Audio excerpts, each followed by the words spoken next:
I said a very normal, happy teenage girl. I was 19 and Shawna was 17. We were boyfriend and girlfriend. We were deeply in love. In high school, I started working part-time at the grocery store. I took the job at the store because Bob worked there. It was a very busy Friday night. Shawna and I both were working the cash registers. 2 girls came in the grocery store to rob us. The girl that came through my line pulled a gun and said, "Everyone get on the ground, this is a robbery." It just happened so fast and I couldn't believe what was really happening. She set the gun on my face and I proceeded to give her the money. The last thing I remember, she said to me, "Bitch, I want it all." The gun went off, everything turned black. There was blood everywhere, all over the floor, all over the cash register. I recall someone saying, "We're losing her, we're losing her." My greatest fear was that Shawna was dead. That phone call was the most horrible thing you could ever have happen to you. I just thought, I gotta get to the store. I was screaming, "Where is my baby?" When I saw the ambulance pull away, I knew it was bad. It was a horrifying Friday, January the 31st. 2 girls, not even old enough to drive, changed Shawna Hunter's life forever with the blast of a shotgun. It's a miracle that Shawna survived this shooting. I was shot at point-blank range with a sawed-off shotgun. The bullet entered my lower jaw. It took off all of my chin, my lower lip, my bottom teeth. The force of the blast fractured my upper jaw. 3 people were arrested for the shooting of Shawna. Mark Strickland organized the robbery. He taught the girls what to do. The 2 girls that were in the store the night of the robbery was Chantella Ferguson and Jerrie Jones. Jerrie Jones is the girl that shot me at point-blank range. Jerrie Jones was 14 years old at the time. She was charged with felony assault and aggravated robbery. I remember Jerrie Jones very well at the trial. Since Jerrie Jones was 14 years old, they had a manila envelope in front of her face. I stared Jerrie Jones down the whole length of the trial. She would not make eye contact with me. Jerrie Jones was not remorseful at all. Knowing that she could hide behind that folder really pisses me off. Jerrie Jones could hide, but I cannot hide. I couldn't hide then, and I can't hide now. Jerrie Jones' mother was never in court. Her father was there and made the comment that, well, if the little bitch wouldn't have been working, she wouldn't have got shot. She doesn't need to bring her ass in the courtroom. Jerrie Jones and Chantella Ferguson were sentenced to 6 years. Chantella Ferguson pled guilty and said a tearful goodbye to her baby as she headed to prison. Then 14-year-old Jerrie Jones. I've had to have over 100 surgeries. I've had to be made fun of. I have panic attacks driving down the damn street because of her. She doesn't give it a second thought. Every day that I look in the damn mirror, I'm reminded of what she did to me. And this is a lifelong sentence. And it's not fair that her sentence was 6 years. Well, I'm glad to meet you both. I'm obviously sorry for the circumstance. I wish we were talking about something else, anything else, right? Right. The day this happened, you were at work as usual. It was about 7 o'clock. It wasn't real late, right? Right. And you were working the cash register. Right. You were 17. Yes. And take us back to that moment. You were ringing someone out at the register? I was ringing a man up, and when Jerrie Jones was next in line, she pulled the gun from her coat, ordered everyone to the ground, and told Bob and I that she wanted all of our money. Stepped around to me and placed the gun right here on my face. And the last thing I remember is saying to her, "Do you want everything that's under the drawer?" And she said, "Bitch, I want it all." And then everything just went black. When I was a teenager, I got mixed up with the wrong crowd. One of the girls I started hanging out with was Chantella Ferguson. Chantella introduced me to a gentleman by the name of Mark Strickland. Mark started telling me about how easy it was to rob the store because he had robbed it before several times. I was thinking that, okay, it sounds easy. Mark gave us clothes to put on, the trench coat. He provided the gun. The gun was a sawed-off shotgun. It had a red scarf tied around it. I said, okay, did the gun have any bullets in it? He said, no, it only takes one bullet, but there aren't any bullets in it. When Chantel and I entered the store, I just pulled the gun out and said, give me the money. When Shawna was pulling the money out of the register, the gun just went off. I was like, oh my God, what the heck? I didn't know what to think. I didn't hold the gun to Shawna's face and shoot her. I don't remember pulling the trigger on the gun. I grabbed the money and ran. Can I take a break?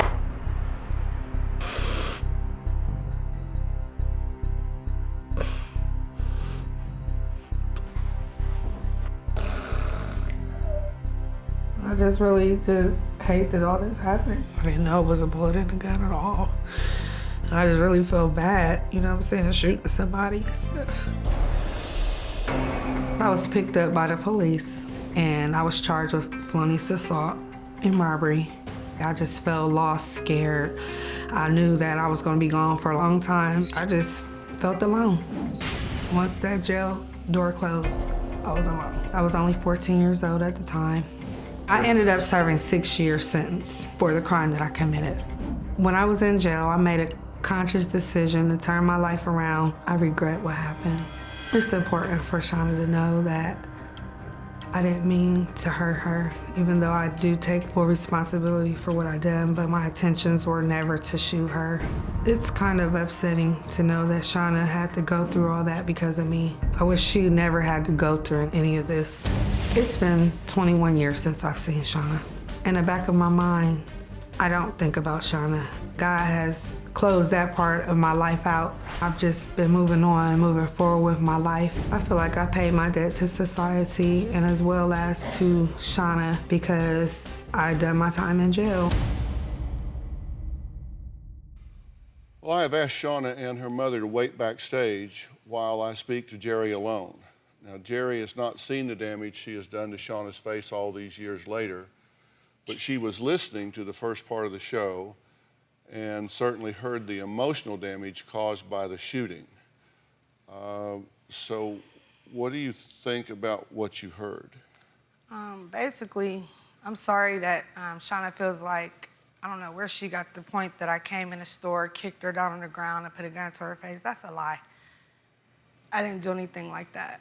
And I feel like I'm 14 years old. I was 14 years old. I'm looking at her, she's looking at me, shaking her head at me. Well, talk to me. I'm doing the interviews. You can talk to me. Well, I just don't like the fact that how they made up big lies about me to come on this show and say that I came in the store. I guess I heard her say something about put a gun point blank to her face. That's not what happened. When I came into the store, I didn't say everybody get down on the ground. I just pulled the gun out like the guy told me to and said, give me the money. And when she was giving me the money, the gun went off. I don't appreciate that. Hearing that back there really upset me because really I didn't have to come on this show. I already did my time in jail, 6 years. And then the past is behind me, but I wanted to do this just to let Shawna know that I never did anything like that. She's saying what her recollection of this was, and I do appreciate you being here because I think you can give something to her that can help her a lot in her life right now. And you say that you didn't come up in there with all this, everybody get on the floor and put a gun point blank to her face and shoot her. No, absolutely not. But the fact is, she was shot point blank. Yeah, she correct? was shot. It wasn't point blank. I didn't stick a gun up to her face. When I took the gun out, it was a hair trigger gun. It only took 3 pounds of pressure to go off. If I shot her point blank, they would have charged me with attempted murder. This is Shawna. Hi. This is her mother. Hi. Shawna, this is Jerrie. You've not seen her for a long, long time. Right. What did you want to say? I just don't want to be afraid of you anymore. Oh, I'm so sorry. I don't want to be afraid of you anymore. Yeah, because I never meant to hurt you, I promise. It was an accident. I didn't even know. I'm so sorry. I don't want to see any more of my nightmares with that gun. Yes, ma'am. I'm so sorry. Tell her what you've thought about. Tell her what your experiences have been since that time. I had 2 children. And when both children started school, they had to hear, your mom is ugly. Your mom is a monster. I have heard that I shouldn't go out in public looking like this.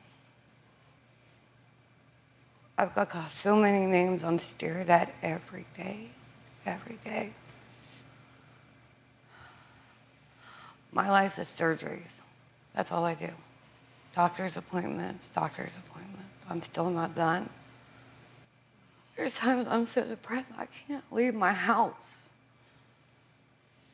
And I can't take care of my kids.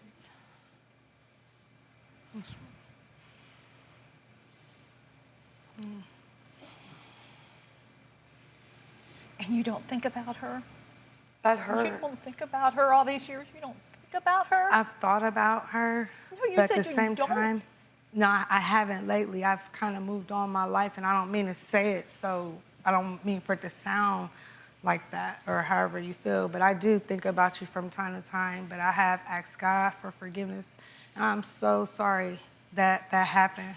You know, I'm so sorry. You didn't have to do it. I didn't. I didn't mean to. It was a hair trigger gun. The gun only took one You bullet. didn't have to have the gun in your hand? I didn't have to. I was easily misled as a child. I apologize. I thank God that you're still alive. You didn't have because you to were set shot it in to the my face. face. Huh? You didn't have to set it on my face. I didn't set it on your face. I remember pulling the gun out and asking for the money. And I remember you put the money in a brown bag. And at that point, when I was reaching for the money, the gun went off. That's what I remember. Okay, but here's the thing. So I didn't never put a gun in your face. The gun had to have been setting on my face because it was a buckshot and it exploded outwards. The doctor said, had the gun been an inch further back, you would have taken off my whole face. Had you been that far back, you would have blown my whole head off. So it was setting on my face. Well, I don't remember that, ma'am. Okay. And like I said, I apologize.